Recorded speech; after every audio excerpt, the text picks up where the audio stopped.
인류의 3분의 1이 죽어나가는 유례없는 참혹함이 세상을 덮쳤습니다. 하늘의 자비가 머물던 제단의 뿔에서 공포의 판결이 들렸고 평화를 유지하던 유브라데의 마지막 빗장마저 풀려버렸습니다.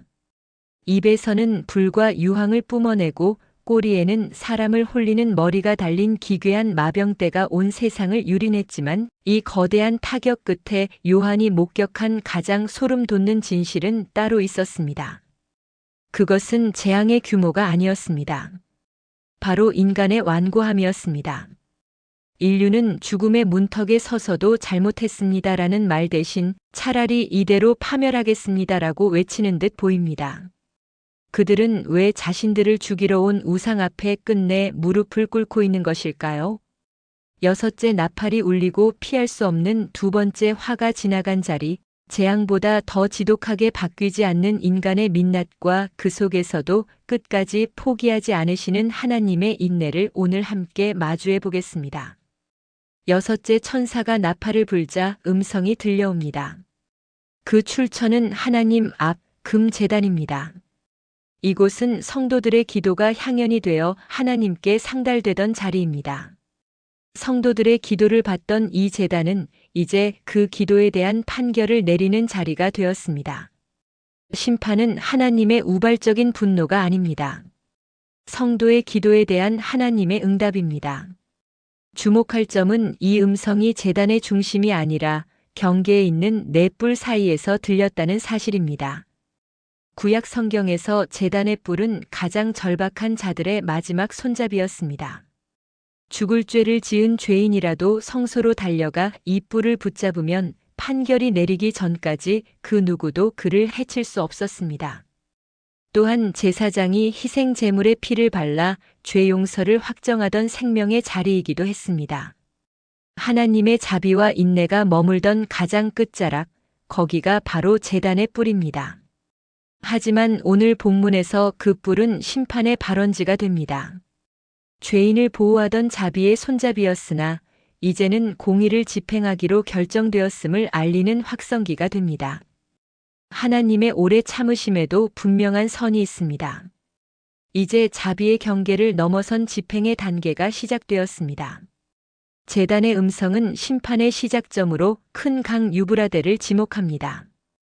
1세기 초대교회 성도들에게 이곳은 로마 제국의 동쪽 끝이자 강력한 적 파르티아와 마주한 안전지대의 마지막 마지노선이었습니다.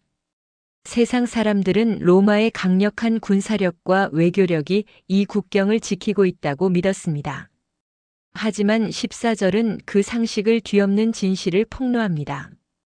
제국의 평화가 유지되었던 것은 황제의 능력 때문이 아니라 하나님께서 그 강가에 파괴의 힘을 묶어두셨기 때문입니다. 성도들은 이 장면을 통해 깨닫습니다. 우리가 누리는 일상의 평화는 당연한 것이 아니라 하나님의 철저한 억제 아래 허락된 은혜였음을 말입니다. 이들은 갑자기 만들어진 존재가 아닙니다. 이미 과거부터 지금까지 하나님의 권능에 의해 결박되어 강제로 묶여있던 존재들입니다. 하나님은 이미 심판의 도구들을 준비해 두시고 가장 적당한 때에 그 빗장을 여십니다. 지금까지 그들이 세상을 집어삼키지 않았던 유일한 이유는 하나님의 결박이 그들을 붙잡고 있었기 때문입니다. 이제 제단은 명령합니다. 놓아주라. 놓아주라는 의미의 헬라어 리소는 제멋대로 날뛰게 방치하라는 뜻이 아닙니다. 하나님의 계획된 때에 따라 그 결박을 해제하라는 통제된 명령입니다. 결박에서 풀려난 내 존재는 즉흥적으로 움직이지 않습니다. 본문은 그들이 근년 월 일시에 이르러 움직였다고 기록합니다. 시간을 이토록 정밀하게 나열하는 방식은 우연을 말할 때 쓰는 언어가 아닙니다. 갑자기 터진 사건을 설명하는 표현도 아닙니다. 헬라어 원문에서는 이 네 단어 앞에 정관사가 딱 한 번 붙어 있습니다. 이는 정밀하게 특정된 시점을 의미합니다. 하나님이 상황을 보다가 화가 나서 급하게 내린 결정이 아닙니다. 지금 벌어지는 이 거대한 소용돌이는 이미 하나님의 시간표 안에 정밀하게 계산되어 있었으며 정확히 그때가 되어 실행된 사건입니다. 이들은 죽이기로 준비된 자들입니다. 이 대목에서 우리는 다시 한번 하나님의 통제권을 목격합니다. 이 파괴의 존재들은 오늘 갑자기 생겨난 괴물들이 아닙니다. 아주 오래전부터 특정한 시점에 특정한 역할을 수행하기 위해 준비하고 대기하고 있던 자들입니다. 세상은 말합니다. 전쟁은 우연이다. 역사는 예측할 수 없다. 그러나 성도는 압니다. 지금 벌어지는 일은 우발적 폭주가 아니라 정확히 정해진 시간에 실행되는 단계라는 것을. 마지막으로 본문은 타격의 범위를 사람 3분의 1로 한정합니다. 이것은 전멸이 목적이 아닙니다. 3분의 1을 심판하는 권세보다 더 놀라운 사실은 나머지 3분의 1을 위해 여전히 통제의 끈을 놓지 않고 계신 하나님의 인내입니다. 하나님은 이 가혹한 심판의 순간에도 인류가 제발 돌아오기를 바라는 마음으로 최소한의 비상구를 열어두고 계십니다. 결박이 풀리자마자 등장하는 것은 상상을 초월하는 규모의 마병대입니다. 당시 로마인들에게 마병대는 제국의 보병 질서를 무력화시키는 존재로 공포의 대상이었습니다. 특히 유브라데 강 너머에 포진한 동방의 파르티아 기병대는 제국의 군대조차 정면 승부를 피할 만큼 강력하고 잔인한 위협이었습니다. 본문은 그 수를 2만만이라고 말합니다. 산술적으로는 2억에 해당하는 숫자이지만 1세기 초대교회 성도들에게 이 표현은 수학적 통계가 아니었습니다. 만은 당시 사람들이 쓰던 숫자, 언어의 상한선입니다. 당시 사람들에게 무한대의 의미입니다. 이 숫자는 정확함을 전달하기 위해 쓰인 게 아닙니다. 계산하라고 준 정보도 아닙니다. 인간의 계산이 의미 없게 만드는 그 어떤 국가나 시스템도 대적하거나 감당할 수 없는 압도적인 규모를 선언하는 것입니다. 여기서 요한은 흥미로운 말을 덧붙입니다. 내가 그들의 수를 보았노라가 아니라 들었노라고 말합니다. 너무나 거대해서 눈으로는 도저히 그 끝을 가늠할 수 없었기에 요한은 하나님으로부터 선언되는 그 규모를 귀로 직접 들은 것입니다. 이것은 이 마병대가 우연히 모인 군중이 아님을 뜻합니다. 하나님 앞 제단에서 이미 그 규모와 목적이 정해져 있던 존재입니다.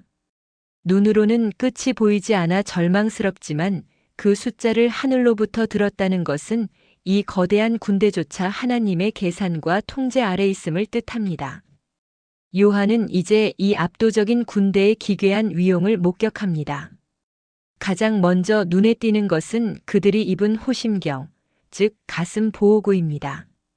본문은 그 색깔을 불빛과 자줏빛, 그리고 유황빛이라고 묘사합니다. 이 색들은 장식이 아닙니다.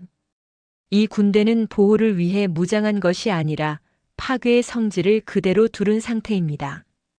불은 태우기 위한 색이고 유황은 숨을 끊기 위한 색입니다. 그리고 그 사이에 있는 자줏빛, 제국의 색, 권위와 영광의 색입니다. 고대 로마에서 자주색은 단순한 색깔을 넘어 황제와 권력자들의 통치권과 고귀한 신분을 대변하는 상징물이었습니다. 성도들은 이 색을 보고 즉시 알아봅니다. 로마가 자랑하던 그 자줏빛 권위가 실상은 사람을 질식시키는 연기와 같은 성질을 지녔다는 것을. 세상은 그 자줏빛을 보며 영광이라 불렀지만 성도들은 그 이면에 숨겨진 질식할 것 같은 연기를 보았습니다. 제국이 입은 화려한 겉옷은 사실 사람의 숨통을 조이는 재앙의 수단이었습니다. 말들의 머리는 사자 머리를 하고 있습니다. 사자는 압도적인 힘과 포식자의 본능을 상징합니다. 인류가 쌓아올린 폭력적인 시스템이 이제 통제 불능의 포식자가 되어 자기 자신들을 향해 머리를 돌린 것입니다. 가장 끔찍한 것은 그들의 입에서 나오는 것들입니다. 불과 연기와 유황이 쏟아져 나옵니다. 초대교회 성도들에게 이 세 단어의 조합은 즉각적으로 한 장소를 떠올리게 했습니다. 바로 아브라함의 시대, 하늘에서 쏟아진 심판으로 흔적도 없이 사라진 소돔과 고모라입니다. 성경에서 소돔은 단순히 죄악된 도시가 아니었습니다. 겉보기에는 에덴 동산처럼 비옥하고 화려했으나 실상은 하나님 없는 탐욕과 폭력이 가득했던 곳입니다. 이 마병대는 단순한 군대가 아닙니다. 인류가 스스로 쌓아올린 오만한 문명을 순식간에 소돔과 고모라 같은 불모지로 되돌려버리는 심판의 집행자들입니다. 황충이 고통을 주되 죽이지는 않았다면 이제는 전면적인 소각과 멸망의 단계로 넘어가고 있습니다. 18절은 여섯째 나팔이 가져온 참혹한 결과 보고서입니다. 본문은 이 사건을 재앙이라고 부르는데 헬라어 원어 플레가이스는 번개처럼 한 번 치고 끝나는 사고가 아닙니다. 이것은 반복적으로 가해지는 타격과 상처를 의미합니다. 이 심판은 어느 날 갑자기 떨어진 불운이 아닙니다. 불과 연기와 유황이라는 동일한 성질의 파괴가 인간 사회에 끊임없이 누적되어 오다가 결국 감당할 수 없는 한계치에 도달해 드러난 누적된 타격의 결과입니다. 본문은 이 재앙이 자기들의 입에서 나왔다고 못 박습니다. 칼이 아니라 입입니다. 요한은 일부러 무기를 말하지 않습니다. 파괴의 불길은 하늘에서 떨어진 벼락이 아니었습니다. 그것은 로마가 그토록 신뢰하고 자랑했던 시스템의 입에서 뿜어져 나온 것이었습니다. 로마 제국을 지탱하던 것이 무엇입니까? 그들이 내뱉는 법령, 정교한 행정명령, 그리고 황제의 신격을 정당화하는 오만한 이데올로기였습니다. 세상은 그것을 문명의 질서라 불렀지만 요한은 그것이 세상을 불태우는 재앙의 근원임을 폭로합니다. 이제 결과는 돌이킬 수 없습니다. 본문은 죽임을 당하니라라고 선언합니다. 다섯째 나팔까지는 고통을 주되 죽이지는 않는 유예의 단계였습니다. 이제는 실제적인 죽음이 발생합니다. 하지만 요한은 이 참혹한 광경 속에서도 3분의 1이라는 숫자를 다시 한번 강조합니다. 이것은 여전히 회개를 기다리시는 하나님의 인내가 작동하고 있음을 보여줍니다. 요한은 혹시 편지의 수신자들이 아직도 이 장면을 기괴한 군대 이야기로만 볼까봐 추가로 설명합니다. 그는 마병대의 힘이 입과 꼬리에 있다고 지목합니다. 먼저 입입니다. 입은 단순히 소리를 내는 기관이 아닙니다. 로마 세계에서 입은 명령이 나오는 곳이었고 선포가 현실이 되는 통로였으며 폭력이 정당화되는 출발점이었습니다. 파괴는 언제나 칼보다 말로 먼저 시작됩니다. 상대를 악으로 규정하고 전쟁을 평화로 포장하며 탐욕을 번영이라 부르는 그 오만한 입이 파괴의 전방 엔진입니다. 힘은 꼬리에도 있다고 말합니다. 로마의 전쟁은 한 번의 승리로 끝나지 않았습니다. 군대가 지나간 자리에는 무거운 세금, 굴욕적인 법령, 황제 숭배의 강요라는 긴 꼬리가 따라왔습니다. 뱀은 정면에서 싸우지 않습니다. 은밀하게 접근하고 치명적으로 물고 조용히 독을 퍼뜨립니다. 물리적인 타격보다 더 무서운 것은 삶의 구조 속에 깊숙이 침투하여 영혼을 서서히 망가뜨리는 정신적인 타격입니다. 섬뜩한 말이 이어집니다. 꼬리에도 머리가 있습니다. 다섯째 나팔의 황충은 꼬리에 그저 고통을 주는 침만 있었습니다. 하지만 이제 여섯째 나팔의 마병대는 꼬리에 머리가 달려 있습니다. 이제 악의 공격은 단순한 통증을 유발하는 수준을 넘어섰습니다. 꼬리에 머리가 있다는 것은 뒤에서도 스스로 판단하며 사람을 죽음으로 끌고 간다는 말입니다.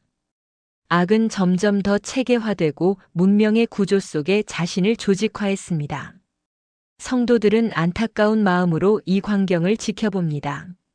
세상 사람들은 입에서 뿜어지는 화려한 불길과 압도적인 힘만 피하면 안전할 것이라고 생각합니다. 하지만 비극은 그 화려한 말들의 곁을 지나갈 때 발생합니다. 앞에서는 거대한 명분으로 압박하고 뒤에서는 교묘한 구조로 올가매는 이 그물망 앞에서 하나님을 떠난 인간은 피할 길을 찾지 못합니다. 이것이 바로 우리가 믿고 의지했던 세상 시스템이 가진 잔인한 뒷모습입니다. 인류의 3분의 1이 죽어나가는 타격이 끝났습니다. 이제 살아남은 3분의 2에게 남은 과제는 하나입니다. 바로 삶의 방향을 돌이키는 회개입니다. 하지만 본문은 냉혹하게 폭로합니다. 그들은 회개하지 아니했다. 헬라어 우 메테노에사는 단순히 반성하지 않았다는 뜻이 아닙니다. 삶의 근본적인 체계를 바꿀 의지가 조금도 없었다는 뜻입니다. 삶의 중심과 방향을 끝내 바꾸지 않았다는 뜻입니다. 그들은 죽음의 문턱까지 가서도 자신들이 쌓아 올린 삶의 방식이 틀렸다는 사실을 인정하기보다 차라리 파멸을 선택할 만큼 완고했습니다. 요한은 그들이 무엇을 놓지 않았는지 구체적으로 말합니다. 귀신들과 금, 은, 동, 돌, 나무로 만든 우상들. 보지도 못하고 듣지도 못하고 걷지도 못하는 것들입니다. 성도들에게 이 표현은 낯설지 않았습니다. 손으로 행한 일은 구약에서 우상 숭배를 비판할 때 쓰는 전형적인 표현입니다.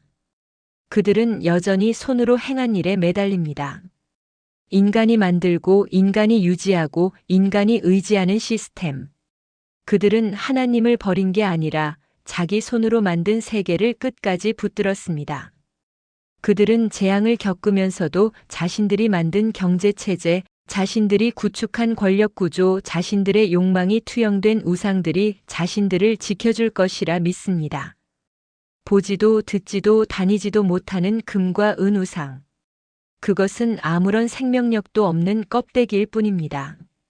하지만 인간은 살아계신 하나님께 고개를 숙이기보다 차라리 자신이 통제할 수 있는 죽은 금속 앞에 엎드리는 편을 택합니다.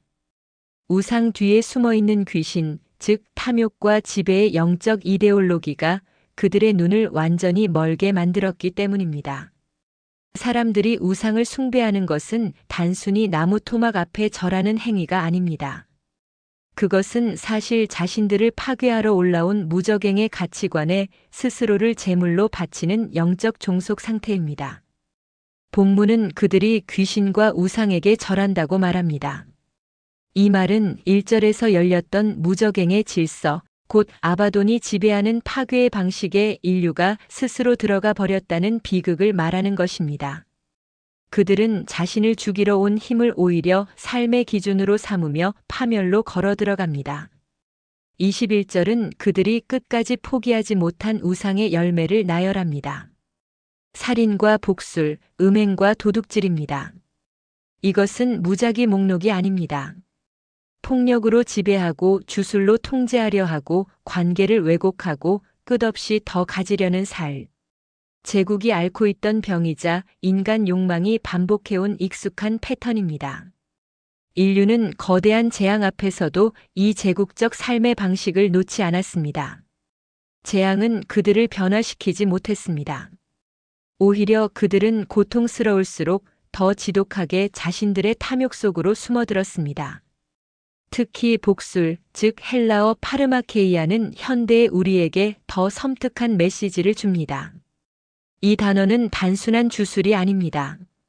마음을 마비시키는 약물, 현실을 흐리게 만드는 기술, 고통을 직면하지 않기 위해 의존하는 모든 장치를 포함합니다.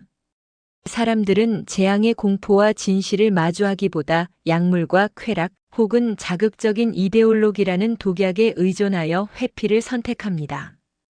회개하지 않는다는 것은 고통을 견디지 못해 의식을 마비시키는 쪽을 선택했다는 뜻이기도 합니다.